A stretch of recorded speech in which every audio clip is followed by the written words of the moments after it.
Hello! In this chapter we're going to be taking a look at the settings. We're going to learn how to set your espresso levels, your milk temperature, as well as the auto foam levels. Okay, so in this section I'm going to guide you through how to set the shot levels, how to program the temperature for the milk, and to set the foam level for the cappuccino. So let's start off with the shot levels. To enter programming mode, press and hold the programming stop button until they start to flash. Now they're flashing, we are in programming mode, so we're going to select a double capsule, for example. Place that in the double portafilter, insert and twist, place our measuring glasses underneath, and then press the double shot button. Now this will continue to flow water through the capsule until I press it to stop, so I'm going to watch out for the two shot glasses to reach their 1 fluid ounce mark.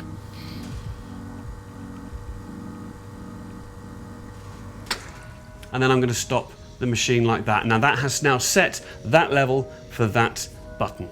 Nice and simple. Programming the milk temperature buttons really couldn't be simpler.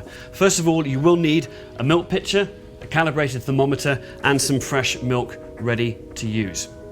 We enter programming mode just like we did before by pressing and holding the programming button until it starts to flash.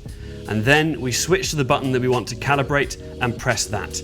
Now what this will do is this will activate the steam wand, and of course the milk will continue to heat, and it will continue to do that until you press that button again to stop. So keep an eye on your thermometer. Remember, there will be a bit of a lag, so we would suggest that on the cooler button you bring that milk and turn it off at around 55 to 60 degrees, because we don't want that milk going any hotter than 60 to 65.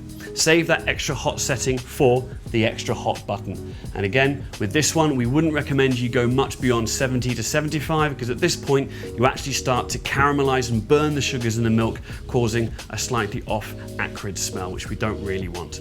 And really, that's all there is to it.